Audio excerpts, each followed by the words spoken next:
राधे राधे दोस्तों, कल है सोम प्रदोष व्रत। कल का दिन इसलिए और विशेष है क्योंकि कल शिवरात्रि भी पड़ रही है, सोमवार के दिन प्रदोष भी पड़ रहा है, तो इसका महत्व बहुत अधिक बढ़ जाता है। भगवान शिव को समर्पित प्रदोष व्रत का बहुत अधिक महत्व है। इस व्रत को पूरे विधि विधान के साथ करने से शुभ फल की प्राप्ति होती है। आइए इस व्रत को की से जुड़ी संपूर्ण जानकारी और कथा सुनते हैं। हिंदू धर्म में हर व्रत और त्यौहार का अपना अलग महत्व होता है। भगवान शिव को समर्पित व्रत प्रदोष व्रत हर माह में 2 बार पड़ता है। प्रदोष का व्रत हर महीने के कृष्ण पक्ष और शुक्ल पक्ष की त्रयोदशी तिथि को पड़ता है। साल 2025 जून माह में कृष्ण पक्ष की त्रयोदशी तिथि का व्रत 23 जून 2025 सोमवार के दिन रखा जाएगा। प्रदोष व्रत अगर सोमवार के दिन पड़ता है तो इसे सोम प्रदोष व्रत के नाम से जाना जाता है।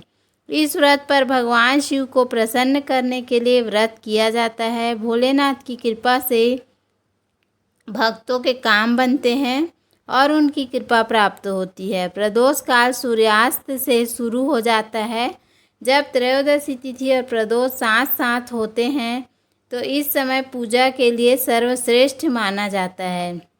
सोम प्रदोष व्रत की तिथि इस बार है 23 जून को रात्रि में 1:21 पर होगी और त्रयोदशी तिथि 23 जून रात 10:05 पर होगा। सोम प्रदोष व्रत जून माह में 23 जून 2025 को रखा जाएगा।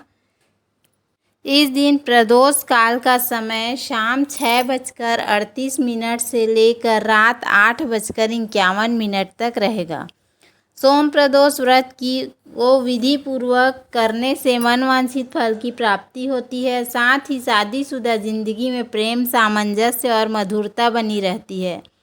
साथ ही जो लोग सोम प्रदोष का व्रत रखते हैं उनको मानसिक समस्याओं से मुक्ति मिलती है।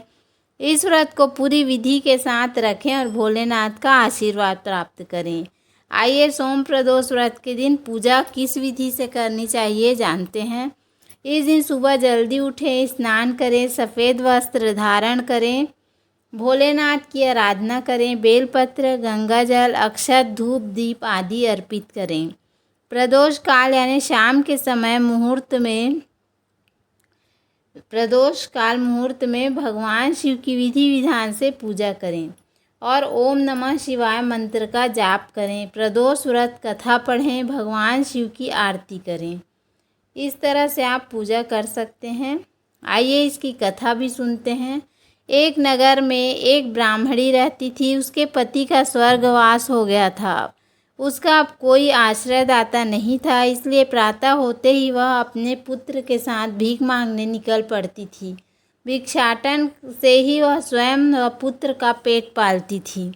एक दिन ब्राह्मणी घर लौट रही थी तो उसे एक लड़का घायल अवस्था में कराहता हुआ मिला।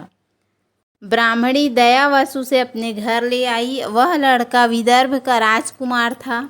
शत्रु सैनिकों ने उसके राज्य पर आक्रमण कर उसके पिता को बंदी बना लिया था और राज्य पर नियंत्रण कर लिया था, इसलिए इधर उधर भटक रहा था। राजकुमार ब्राह्मण पुत्र के साथ ब्राह्मणी के घर रहने लगा। तभी एक दिन अंशुमती नामक एक गंधर्व कन्या ने राजकुमार को देखा तो वह उस पर मोहित हो गई। अगले दिन अंशुमती ने अपने माता पिता को राजकुमार से मिलाने ले गई।